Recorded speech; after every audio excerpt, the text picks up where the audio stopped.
de ce matin, c'est ressembler à Jésus. Pendant ce mois, nous avons parlé de Galates 5, verset 22. Mais le fruit de l'esprit, c'est l'amour, la joie, la paix, la patience, la bonté, la bénignité, la fidélité, la douceur, la tempérance. Nous avons regardé ces fruits de l'esprit qui forment le caractère du chrétien et les fruits qui se manifestaient essentiellement dans la vie de Jésus. Il est clair, il est certain qu'aucun chrétien sur terre ne ressemblera pas à Jésus, mais la Bible, où Dieu veut que nous nous rapprochions le plus possible du caractère de Jésus, que nous fassions l'effort d'être, d'acquérir le maximum de fruits, parce que le projet du Saint-Esprit, c'est de nous faire acquérir ces fruits. Ce matin, nous allons clôturer ce thème mensuel, le caractère du chrétien, en parlant de comment ressembler à Jésus. Amen. Grand 1, les limites des dons spirituels. Les limites des dons spirituels. 1 Corinthiens 12, verset 31 dit: aspirez aux dons les meilleurs. C'est l'apôtre Paul qui a écrit ce texte. Nous avons déjà parlé des dons le premier dimanche de ce mois. Et nous avons dit que les dons sont très importants. Ça, c'est évident. Parce que si Paul nous dit d'aspirer aux dons les meilleurs, donc il est évident que nous devons rechercher les dons. Mais ce que nous faisons, c'est que nous ne recherchons que les dons et nous négligeons les fruits. Les dons ont une importance capitale parce qu'il est difficile de gagner des armes en abondance sans les dons spirituels. Il peut arriver qu'on gagne une personne. Avec le temps, on suit cette personne, on lui parle de Dieu, et petit à petit, la personne, le Saint-Esprit habite dans le cœur de cette personne, et la personne se convertit. Mais lors des campagnes d'évangélisation, par exemple, il faut forcément les dons. C'est lorsque les gens voient les manifestations des dons spirituels qu'ils voient la puissance de Dieu, ils voient la réalité de Dieu, parce que les dons spirituels témoignent de la réalité et de la puissance de Dieu. Venez. Lors des campagnes d'évangélisation, lorsque les dons de miracles, lorsqu'il y a des miracles, des prodiges, lorsqu'il y a des guérisons extraordinaires, les gens sont étonnés et les gens voient que Dieu existe encore et que Dieu peut agir. Ou lors de l'évangélisation d'une personne, lorsqu'on prêche de Dieu à une personne et qu'on parle et que les dons, la parole de connaissance se manifeste et qu'on parle de la vie de cette personne, vous savez, c'est ce que Jésus a fait dans Jean 4 lorsque Jésus parlait à la femme samaritaine. Jésus lui a parlé de sa vie et elle a été étonnée. Donc Jésus a eu besoin des dons spirituels pour pouvoir gagner cette femme. Donc les dons spirituels sont très importants. Les dons de guérison qui permettent de guérir des maladies incurables comme le sida, comme le cancer. Là, il faut des dons spirituels pour venir à bout de ces maladies-là. Les dons spirituels sont importants. Cependant, la Bible, comme le frère a dit dans 1 Corinthiens 13, l'amour, la Bible parle des fruits et la Bible les appelle c'est une foi par excellence. La Bible met quand même les fruits sur les dons parce que les dons ont leurs limites. Vous savez, Romains 11, verset 29 dit: car Dieu ne se répand pas de ses dons et de son appel.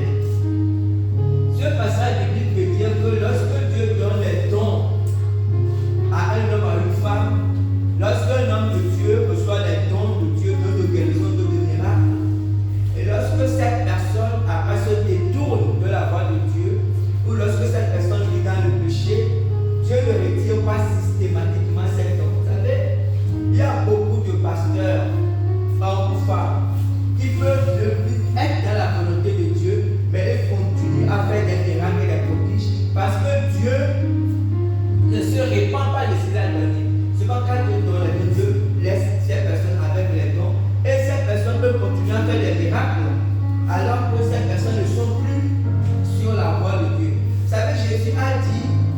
Matthieu 7, à partir du verset 21. Il a dit, beaucoup me diront, Seigneur, Seigneur, n'avons-nous pas fait des miracles en ton nom, n'avons-nous pas? Et Jésus a dit, je finis les miracles, retirez-vous de moi, je ne vous ai jamais connu.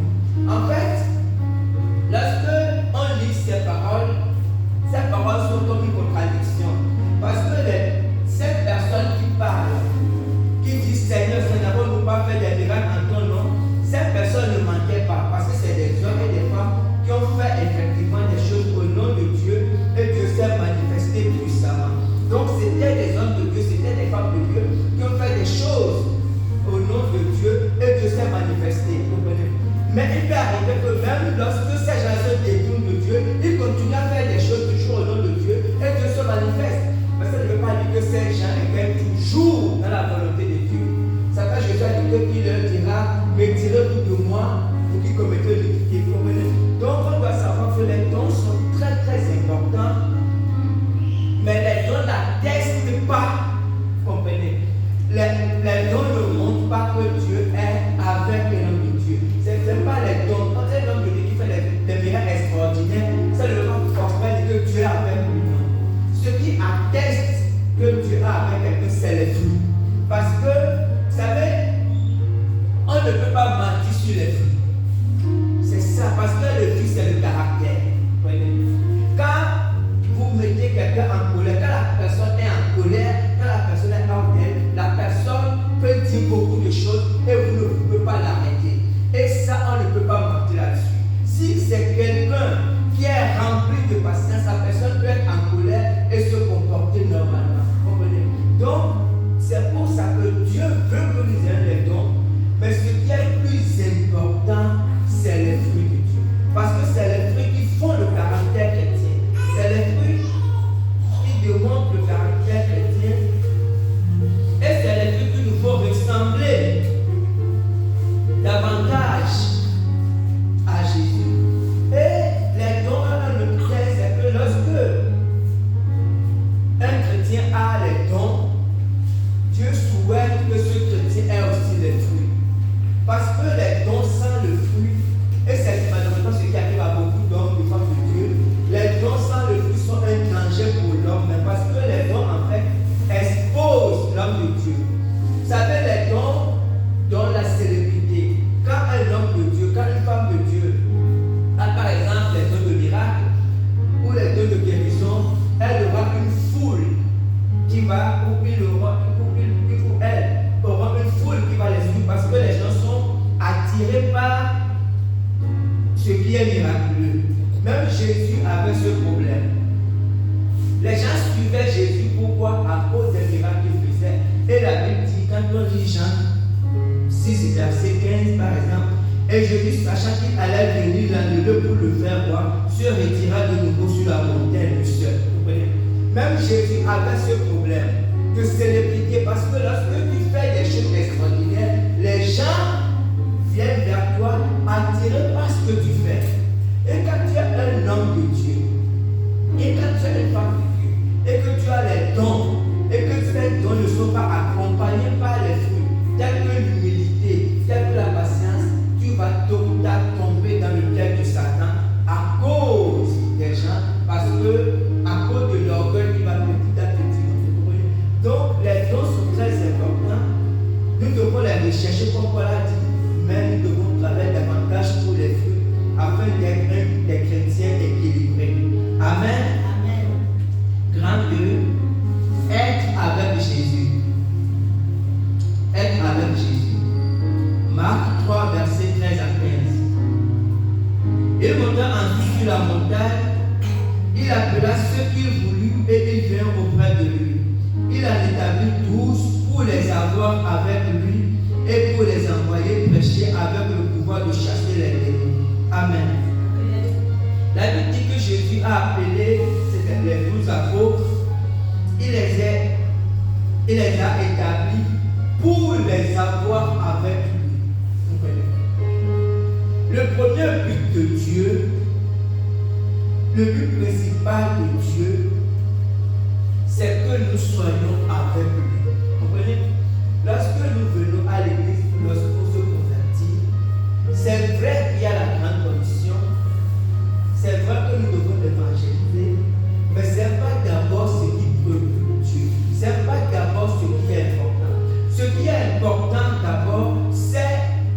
d'être avec Jésus. D'être avec Dieu. Et c'est ce que Jésus a fait avec les disciples. Et puis quand il les a choisis, les 12, Jésus voulait d'abord qu'ils soient avec lui. Jésus voulait qu'ils apprennent à le connaître. Et en même temps, Jésus aussi apprenait à les connaître. Jésus voulait qu'ils développent d'abord leur relation, leur amitié. C'est la première chose. Dans Apocalypse 7, verset 9 à 12, la Bible dit: après cela, je regardais et voici, il y avait une grande foule que personne ne pouvait compter, de toute nation, de toute tribu, de tout peuple, de toute langue. Ils se tenaient devant le trône et devant l'agneau, revêtus de robes blanches et des papes dans leurs mains. Et ils criaient d'une voix forte en disant: le salut est à notre Dieu qui est assis sur le trône et à l'agneau. Et tous les anges se tenaient debout, et tous les anges se tenaient autour du trône, et les vieillards et les quatre êtres vivants, et ils se prosternèrent sur leur face devant le trône, et ils adorèrent Dieu en disant: amen, la louange, la gloire, la sagesse, l'action de grâce, l'honneur, la puissance et la force soient à notre Dieu au siècle des siècles. Amen. Là, c'est quelque chose qui se passait au ciel, et c'est l'apôtre Jean qui avait eu cette vision. Et en fait, vous savez, lorsqu'on sera au ciel, il n'y aura plus d'évangélisation, il n'y aura plus de ministère. En fait, nous allons passer pratiquement tout le temps à adorer et à louer le Seigneur. En fait, la seule chose qu'on fera au ciel, c'est adorer Dieu, louer le Seigneur, tout simplement être avec Dieu. C'est pour ça que la priorité de Dieu, pour le chrétien, pour la chrétienne, c'est d'abord être avec lui. Parce que si déjà, actuellement, en tant que chrétien, nous n'arrivons pas à passer du temps avec Jésus, imaginez lorsqu'on sera au ciel pendant toute l'éternité, comment ferons-nous? Vous savez, pour vivre avec Jésus au ciel, pour passer l'éternité avec Jésus au ciel, il faut d'abord commencer à passer du temps avec Dieu sur la terre. Si tu n'arrives pas à passer du temps avec Jésus maintenant, il ne faut pas penser que tu pourras le faire dans l'éternité. Ça ne marchera pas. Vous comprenez? C'est la première chose. Et nous devons savoir qu'en fait, le ministère découle du temps qu'on passe avec Dieu. Parce que lorsque, quelquefois, nous essayons de faire les choses, nous voulons peut-être évangéliser. Et lorsqu'on veut évangéliser, on doit se poser la question: pourquoi on veut évangéliser? Pourquoi je veux évangéliser? Pourquoi tu veux évangéliser? Je veux évangéliser parce que Jésus a dit aller partout le monde. Je veux évangéliser parce que je veux qu'il y ait beaucoup de gens à l'église. Ou parce que je veux que les gens soient sauvés. Vous savez, on peut avoir plusieurs motivations. Pour faire un évangile, ça peut être une bonne chose, ça peut être le ministère. Tout ce qui concerne le ministère, tout ce qu'on veut faire pour Dieu. Vous savez, on peut avoir beaucoup de motivation pour travailler pour Dieu. Mais ce qui réussit, ou ce qui porte du fruit, parce que Jésus a dit qu'il y a du fruit et du fruit qui demeure. Le fruit qui demeure, vous savez, c'est une âme qu'on gagne. Et quand tu gagnes cette âme-là, c'est une âme que tu as gagnée pour le Seigneur, que c'est quelqu'un qui va appartenir à Dieu, pas quelqu'un qui sera à l'église pour faire la part des choses. Il y a des gens qu'on gagne, qu'on amène à l'église, et il y a des gens qu'on gagne pour Dieu. On peut amener quelqu'un à l'église, c'est une très bonne chose. Mais il y a des gens, quand ils viennent à l'église, en fait, il est gagné pour l'éternité pour Dieu. Et c'est ça que Jésus appelle des fruits qui demeurent. Et en réalité, les fruits qui demeurent découlent de la relation qu'on a avec Jésus. C'est qu'on ne force pas. Lorsqu'on est avec Jésus, ou qu'on a une relation avec Jésus, on fera des choses poussées par le Saint-Esprit. Il va arriver qu'on gagne une âme, et lorsqu'on va gagner cette âme, ce sera une personne, même si la personne n'est pas dans notre église, cette personne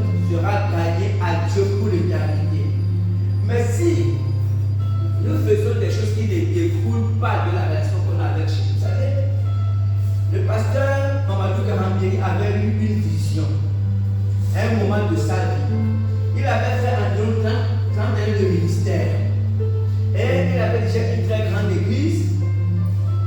Et il était en train de reconstruire, il avait envie de construire une autre grande église. Donc quand il construisait cette église, il avait la vision, il voyait comme s'il y avait une tempête et toute l'église était détruite, pratiquement.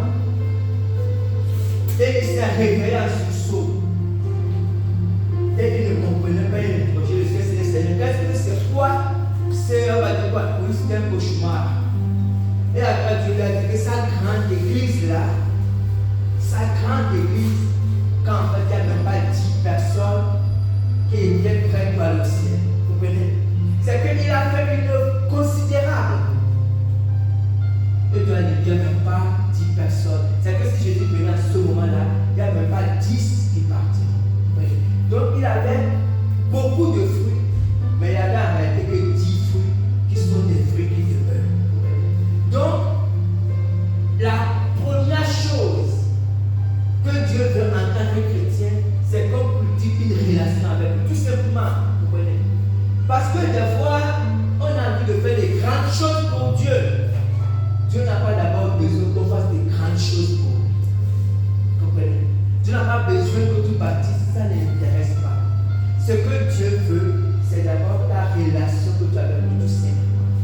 Et quand tu as cette relation avec Jésus, au moment opportun, Dieu pourra te dire de faire ça. Ça peut être des petites choses. Vous savez, parce que souvent, nous, en tant que on aime faire des grandes choses. Non, ce n'est pas toute grande chose qui intéresse Dieu. Tu peux passer toute ta vie de chrétien et gagner peut-être seulement 5 personnes. Toute ta vie de chrétien. Mais ces 5 personnes, c'est les Dieu qui demeurent, tu vas retrouver toutes ces 5 personnes ici. Donc c'est fondamental. Donc on n'a pas besoin de vous. Ce que Dieu veut chaque jour, c'est seulement la relation. Et c'est ce que Jésus a dit, il les a appelés d'abord pour être avec lui. Et ses disciples sont restés avec Jésus pendant 3 ans et demi. Et Jésus a pris le temps de cultiver cette relation avec eux. Ils étaient devenus les amis de Jésus, comprenez? Ils partageaient tout avec lui. Et quand Jésus est parti, c'est après son départ qu'ils sont rentrés maintenant dans leur ministère. Amen. Amen. Grand 3, l'évangile par le comportement. L'évangile par le comportement. Je lis Galates 4, versets 8 à 15, et après versets 19 à 20. Et je vais essayer un texte qui va nous expliquer pourquoi.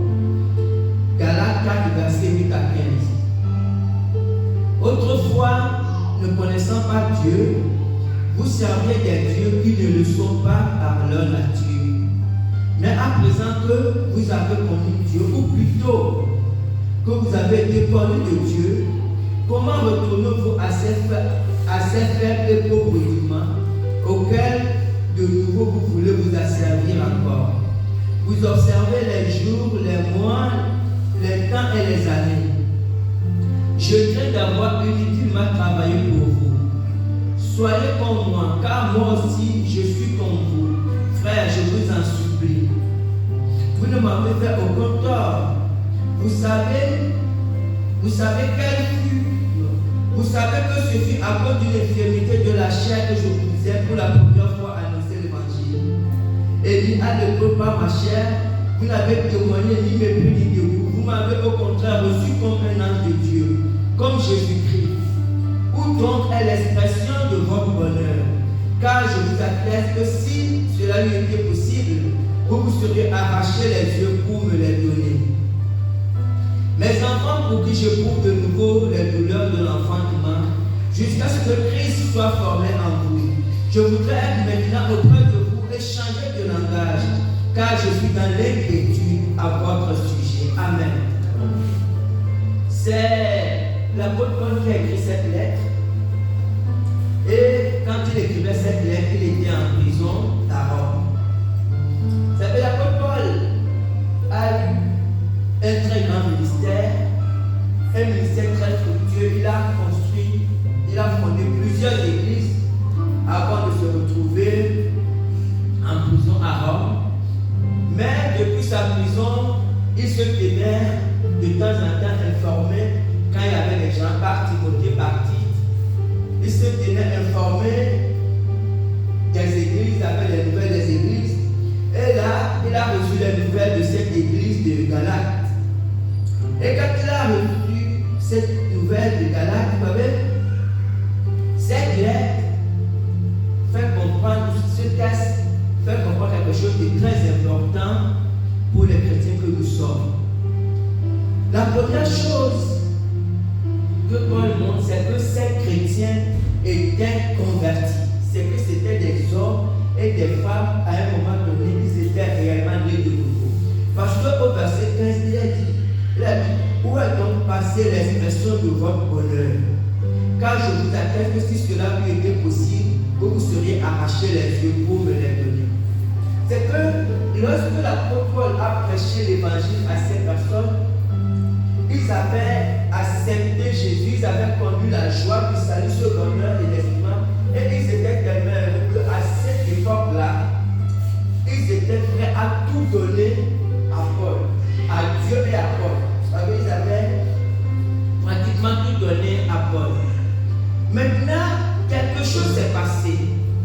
Et on voit ça au verset 10 et 11. Paul dit, vous observez les jours, les mois, les temps et les années. Je crains d'avoir uniquement travaillé pour vous. Parce que ici, dans son texte, Paul s'est rendu compte que, en fait, ils ont régressé. Vous comprenez? En fait, ils ont rétrogradé. C'est ça le vrai terme. Et pourquoi ils ont rétrogradé? Vous savez? Parce que la vie chrétienne, comme je l'ai souvent dit ici, la vie chrétienne est une dynamique. Lorsqu'on n'avance pas, on régresse forcément. La vie chrétienne ne consiste pas seulement à se lever le matin, à prier, à aller à l'église le dimanche, en regarde la. Quand on est dans cette dynamique, tôt ou tard on régresse. Vous savez, la vie chrétienne, en fait, comme a dit l'apôtre Paul, Paul a dit quoi? Il a dit qu'il court vers le but de la vocation. C'est que on doit faire des efforts pour avancer. Parce que la nature, le monde, est contre la vie chrétienne. Vous savez, nous sommes dans le domaine spirituel. Et lorsqu'on est dans le domaine spirituel, en fait, on avance contre la nature. C'est que tout ce qui est sur la terre, tout ce qui est dans le monde est en fait contre la vie chrétienne. On doit comprendre ça. Ce qui fait que pour avancer en Christ, on doit faire un effort. Comme actuellement le bien-aimé, l'Esprit a dit qu'il a fait l'effort de lire la Bible. Vous savez? Parce que lire la Bible, en fait, c'est un effort. Si vous voulez lire un roman, si vous voulez suivre la télé, ça ne va même pas le problème. Il n'y a pas besoin de faire un effort pour ça. Mais pour lire la Bible, vous comprenez, il faut qu'il fasse un effort. Parce que la nature, le monde est contre la vie chrétienne. Ce qui fait que quand un chrétien ne travaille pas pour acquérir les fruits spirituels, avec le temps, il ne se rend même pas compte, mais il régresse. Et ici, l'apôtre Paul a fait ce constat. Il dit, je crains d'avoir travaillé inutilement. Parce que tout le travail qu'il avait fait, ils sont revenus à zéro. Et qu'est-ce que Paul dit au verset 19? Il dit, mes enfants pour qui je prouve de nouveau les douleurs de l'enfantement jusqu'à ce que Christ soit formé en vous. Jusqu'à ce que Christ soit formé en vous. Jusqu'à ce que Christ soit formé en vous. Vous savez, c'est un état spirituel de stabilité. La formation de Christ dans le chrétien. C'est fondamental. C'est un état, à cet état qu'on peut dire qu'un chrétien est mature. C'est à cet état qu'un chrétien devient irréprochable. Mais cet état, en réalité, ce n'est pas le nombre d'années qu'on a passé à l'église. Cet état, c'est le niveau, parce que le niveau, comment ça peut pas encore, c'est le niveau de renoncement à soi-même. C'est que c'est un niveau où Christ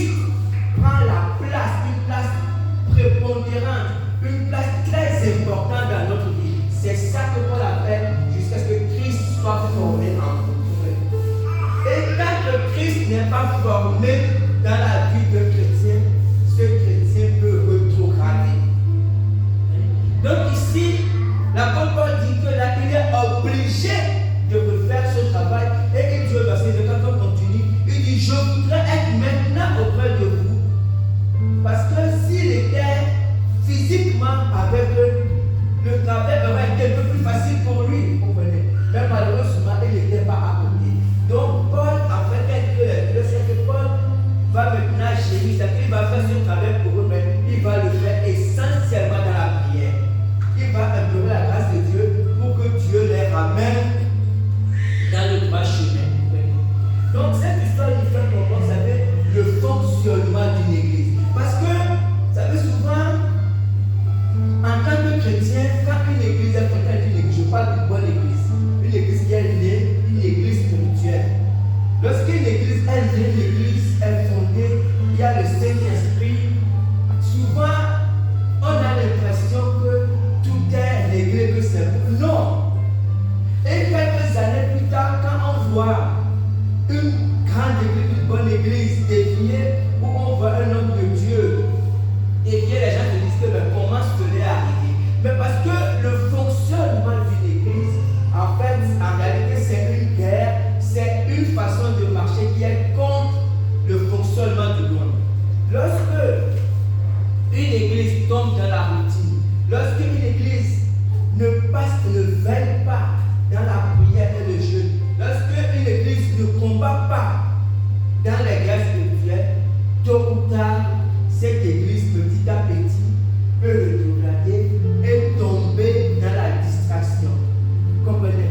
L'église sera toujours là, les gens vont continuer à aller à l'église, on verra les gens tous les jours à l'église, mais quand on les verra dehors, leur comportement, écoutez, allez à plusieurs églises, des anciennes églises chrétiennes, réveillées, tout ce que vous voulez. Et quand on voit les gens, ils vont à l'église, ils prient, ils jeûnent. Mais quand on voit leur comportement dehors, leur comportement est exactement comme le comportement des chrétiens. Pourquoi? Parce qu'en réalité, ces gens ont rétrogradé dans leur vie chrétienne, mais ce qui reste maintenant, c'est la religion. Ils continuent à faire les pratiques chrétiennes, mais dans le fond, ils se sont éloignés de Dieu. Donc, on doit faire très attention. Personnellement d'abord, avant d'écouter Christ, en comprenant que la vie chrétienne est une vie où, vous savez, de contradiction. Jésus a dit, on va lire ça, Matthieu 5, verset 13 à 16. Vous êtes le sel de la terre. Mais si le sel perd sa saveur, avec quoi la demandera-t-on? Il ne sert plus qu'être jeté dehors et foulé aux pieds par les hommes. Vous êtes la lumière du monde. Une ville située sur une montagne ne peut être cachée. Et on n'allume pas une lampe pour la mettre sous le boisseau, mais on la met sur le chandelier et elle éclaire tous ceux qui sont dans la maison. Que votre lumière luise ainsi devant les hommes, afin qu'ils voient vos bonnes œuvres et qu'ils glorifient votre Père qui est dans les cieux. Amen. Jésus a dit d'abord, vous êtes le sel. Vous savez, le sel est extraordinaire parce que le sel est indispensable. Vous comprenez? On ne peut pas préparer sans le sel, même si c'est une petite goutte. Parce que quand il n'y a pas le sel, la nourriture est fade. On utilise le sel pour autre chose, pour arrêter la corruption, tout ça, mais prenez seulement le cas de la nourriture. Ce qui fait que le sel, lorsque les gens font leur menu, ils mettent le sel à côté. Parce que le sel est indispensable. Et je dois dire que vous êtes le sel de la terre. Ça veut dire qu'en réalité, en tant que chrétien, vous êtes indispensable pour la terre. Vous savez, votre pays ne le sait peut-être pas, vos familles ne le savent peut-être pas, vos parents, vos amis ne le savent peut-être, vous êtes indispensable pour la terre. Ça veut dire que si vous n'êtes pas là, Satan aura un boulevard peut-être pour détruire votre famille, pour causer du tort à vos enfants, à vos parents, à vos cousins, mais parce que vous êtes là, vous êtes comme un rempart, même si vous ne le savez pas, c'est peut-être que vous êtes le sel. Mais je dois dire, mais si le sel perd sa saveur, il ne sert plus à rien. Vous comprenez? en fait, le sel n'a pas besoin de lui-même. Le sel n'est pas utile à lui-même. Le sel est seulement utile aux autres. Parce que la culture du chrétien aujourd'hui, c'est que tout le même nom. Le sel, c'est pour les autres. Le sel ne sert à rien pour lui-même. Et c'est ça le fond du chrétien. C'est que Dieu place le chrétien en fait pour les autres. Maintenant, la différence, c'est que Dieu lui-même s'occupe du chrétien. Comment ça se passe? Dieu met le chrétien qui fait pour les autres et Dieu lui-même s'occupe du chrétien. Dieu n'est pas pour le chrétien qui travaille pour lui-même. Si tu travailles que pour toi-même, si tu as une quête de tout autour de toi-même, donc tu n'es pas le sel. Tu ne sers à rien. Comprenez? Donc on doit comprendre, c'est juste que vous êtes le sel. Dans une communauté, dans un pays, dans votre lieu de travail, vous seul, le fait que vous soyez là, comprenez? S'il y a des sorciers, quel que soit, ou le Satan, ils font des projets contre votre entreprise ou contre votre maison, parce que vous êtes là, ils ne peuvent jamais réussir. Parce que vous êtes le sel et que vous êtes là. Mais je dirais, mais dans ce cas, ne perdez jamais votre saveur. Parce que si vous perdez votre saveur, vous devenez inutile. Et Jésus a dit, et on vous jette, et vous êtes foulé au pied par les hommes. Vous comprenez? Et effectivement, un homme de Dieu, une femme de Dieu, qui ne joue plus son rôle, il devient inutile. Et Jésus a dit là-dedans que vous êtes aussi la lumière du monde. Et ça, c'est évident parce qu'une lumière, en fait, c'est une référence. Les gens vous regardent, en fait. Les gens vous prennent un peu comme modèle. Les gens, vous savez, vous devez éclairer les autres par votre comportement. Mais si on ne fait pas ça, si on a le même comportement que les autres, alors on n'est plus lumière en réalité. Vous comprenez? Donc c'est fondamental. Or, pour être le sel ou la lumière, honnêtement, il faut être un chrétien, il faut avoir le caractère chrétien, il faut acquérir les fruits de l'esprit. Et on va terminer la croix, grand cas de la croix. Grand cas de la croix.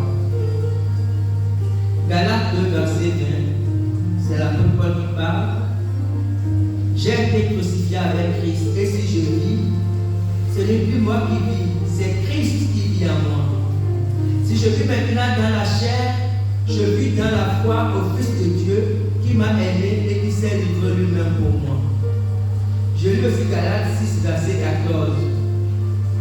Pour ce qui me concerne, loin de moi la pensée de me glorifier d'autre chose que de la croix de notre Seigneur Jésus-Christ, par qui le monde est crucifié pour moi, comme je le suis pour le monde. Amen. Tout à l'heure, le même Paul, il disait aux chrétiens de Galates que jusqu'à ce que Christ soit formé en vous. Et je disais que la formation de Christ dans la vie du chrétien est une étape importante.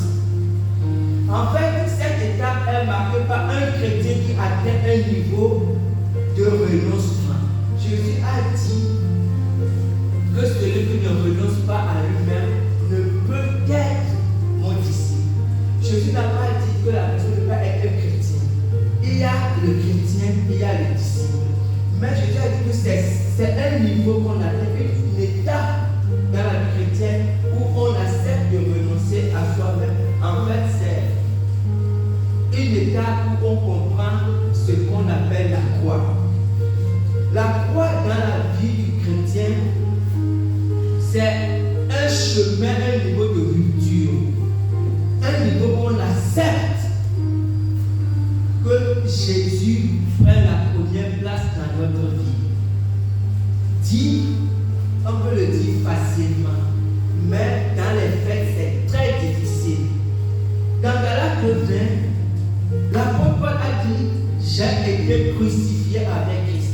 Ça veut dire quoi? Il dit en réalité, je suis comme un cadavre. Parce que quelqu'un qui est crucifié, c'est quelqu'un qui ne vit plus. Vous comprenez? Donc on dit, j'ai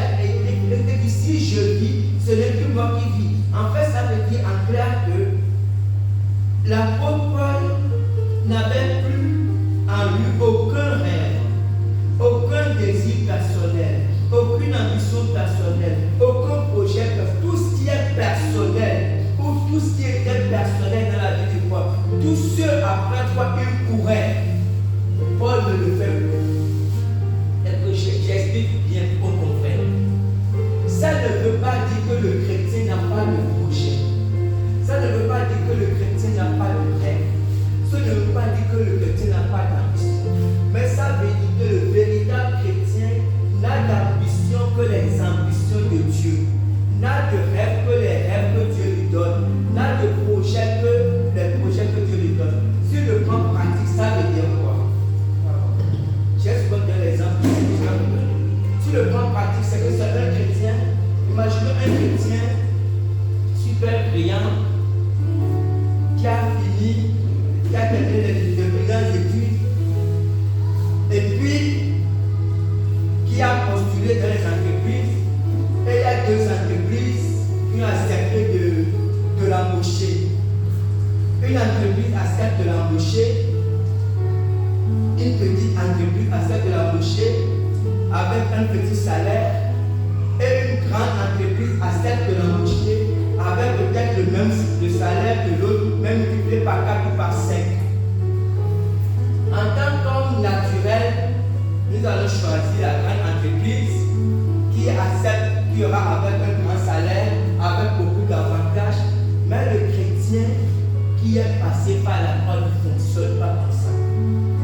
Quand il reçoit les 2 offres, une entreprise l'accepte, donc Dieu va te payer 300 000. L'autre, Dieu va te payer 1 500 000. Tu seras véhiculé avec beaucoup de choses. Le chrétien, il prend les 2 offres et il va au pied de la croix et présente à Dieu. Seigneur, voici, j'ai cette offre et j'ai cette offre. Voici les 2 offres. Je te le présente, tu veux que j'aille. Voilà comment fonctionne un chrétien qui est passé par la croix. Paul dit, j'ai été crucifié. Et il dit, ce n'est plus moi qui vis. En d'autres termes, ce n'est plus mes propres ambitions qui me poussent. Ce n'est plus mes propres rêves qui me poussent ou qui me motivent. Ce n'est plus mes propres désirs qui me motivent. Mais ce qui me pousse, qui me motive, ce sont les désirs de Dieu. Et si Dieu dit à ceux qui Dieu te donne les entretiens, c'est même pas le pasteur Gaspard ou quelqu'un comme ça a vécu la même histoire. Il a terminé ses études à Machucour et puis il a terminé. Il a terminé ses études à Machucour. Une entreprise voulait l'embaucher. Il devait gagner 1 million. Dieu lui a dit non, tu refuses. Et il a dit non, il a refusé. Il était pasteur, les pères avaient les petits cachets. Il a continué à avoir son petit cachet. Voilà comment un chrétien qui est poussé par la parole de Dieu. C'est que il y a des désirs, il était jeune. Sa femme était à l'époque en Côte d'Ivoire. Elle faisait les films de la Côte d'Ivoire. S'il avait accepté sa entreprise, il aurait pu financer, aider facilement, il s'était financé à l'époque, Valérie. Mais parce que Dieu lui a dit, tu ne bouges pas, il n'a pas bougé, il a continué avec lui. Voilà ce que Paul dit, j'ai été crucifié avec Christ. C'est qu'en fait, je ne fais plus les choses par mon désir personnel, mais je fais des choses par rapport à l'intérêt de Christ. Et c'est ça que ça veut dire tout simplement. Donc, et c'est ce que l'apôtre Paul dit jusqu'à ce que Christ soit formé en vous. Parce que lorsque Christ est formé dans la vie de chrétien, la personne ne fait plus les choses parce qu'elle veut les faire. La personne fait les choses parce que Dieu veut qu'elle les fasse. Amen. Et que Dieu bénisse sa parole.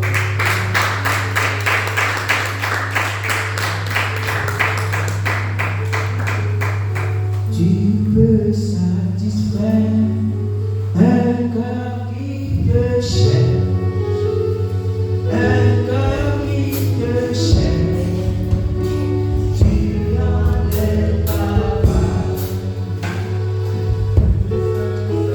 Satisfaire un cœur qui te cherche, un cœur qui te cherche.